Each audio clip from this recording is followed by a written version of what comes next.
sa ating Balitang Entertainment.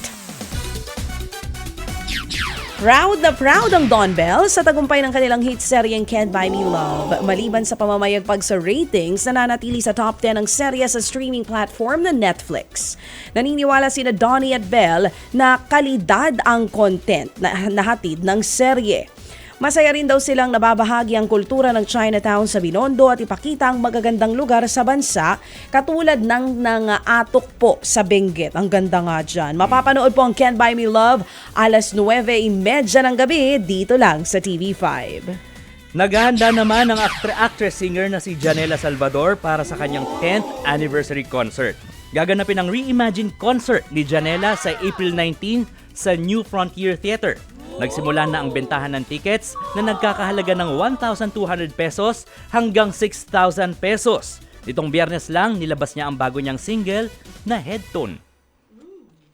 Samantala, nananatiling matatag ang relasyon ni Barangay 5 Panalo host Gerald Napoles at ng girlfriend nito na si Kim Molina. Ayon kay Gerald, ang sikreto nila sa matibay na relasyon ay komunikasyon. Kapag daw may problema silang dalawa, pinag-uusapan nila agad ito ng maayos. Sa ngayon, hindi pa raw nila napag-uusapan ang pagpapakasal at pagbuo ng kanilang pamilya.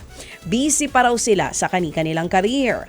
Mapapanood si Gerald bilang Kags Jet sa game show sitcom na Barangay 5 Panalo na mapapanood po dito lamang sa TV5 tuwing alas 5:30 ng hapon. Samantala, lubog umano sa utang ang international pop star na si Bruno Mars dahil sa pagsusugal sa kasino. Ayon sa ilang ulat, may utang na $50 million o 2.7 billion pesos si Bruno sa hotel casino giant na MGM. Ika-9 na taon na rin ni Bruno Mars sa residency niya sa Park MGM Resort sa Las Vegas na extended hanggang ngayong taon.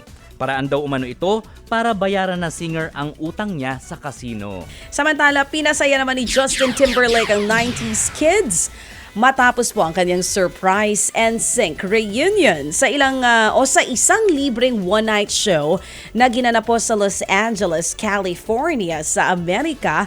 Biglang nilabas ni Justin ang members ng NSYNC para sa isang special performance. Trending to online mga kapatida. Ito po ang unang pagkakataon na nag-perform ng live ang grupo simula pa noong 2013. Sigawan naman ng fans dahil sa reunion ng NSYNC. Kalalabas lang ng Everything I Thought It Was album ni Justin Timberlake kasama ang kanta niyang Paradise, kasama rin po ang NSYNC. Ted Filon at DJ Chacha ngayon nasa Radyo 5 92.3 News FM Monday to Friday 6 to 10 a.m.